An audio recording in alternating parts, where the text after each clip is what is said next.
The journey from boyhood to manhood is not merely a matter of age or physical maturity, it is a deep psychological and spiritual transformation. Across cultures and time, rites of passage have marked this evolution, often symbolizing a kind of death and rebirth. In today's world, these initiations are less formalized but remain essential. Every male must pass through 3 metaphorical deaths to evolve into a mature, grounded man. These are the death of the boy ego, the death of the false masculine, and the death of the lone wolf.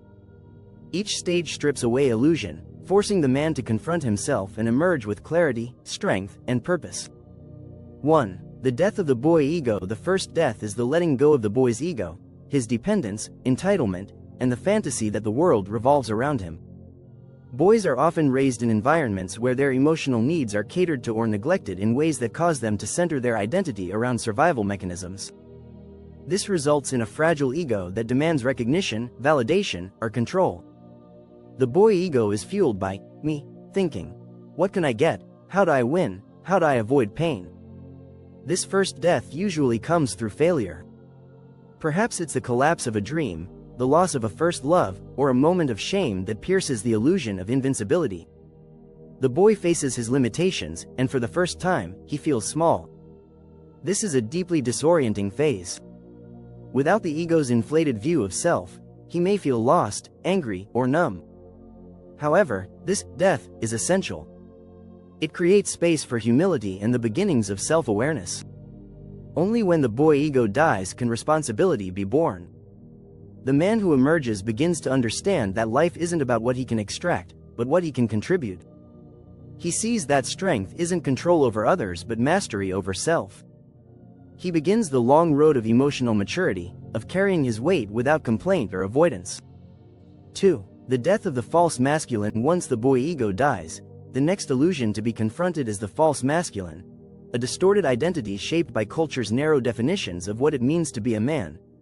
For many, this identity is constructed around dominance, suppression of emotion, conquest, and the avoidance of vulnerability. The false masculine is performative. It mimics strength but lacks inner stability. This death is more subtle but no less painful. It often arises during a crisis of identity.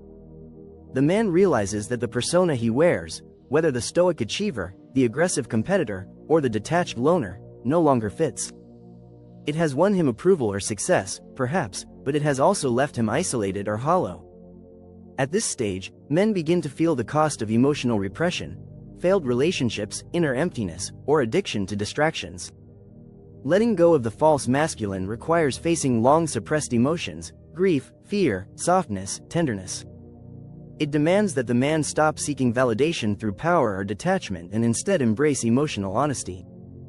He must learn that masculinity is not the absence of emotion, but the disciplined integration of it. Vulnerability becomes a strength, not a weakness. Leadership becomes service, not domination. When this false layer dies, the man begins to embody authentic masculinity, one that balances fierceness with compassion, clarity with humility, presence with softness. He becomes safe, not because he is tame, but because he is integrated. 3. The death of the lone wolf. The final death is the death of the lone wolf archetype. Many men are taught, directly or indirectly, that to be a man is to be self-sufficient, to walk alone, to never need help. This isolation is often worn as a badge of honor. But in truth, it is a deep wound. No man can fully become himself without connection to others, especially other men. This death often comes in midlife, when the burden of doing it all alone becomes too heavy. The lone wolf discovers that isolation is not freedom but prison. He may long for brotherhood, for mentorship, for a sense of belonging, but pride or fear holds him back. This death requires surrender. He must lay down the armor and step into community. The man who lets go of the lone wolf begins to understand that strength is multiplied through brotherhood. He welcomes the accountability and challenge of other men. He gives and receives support.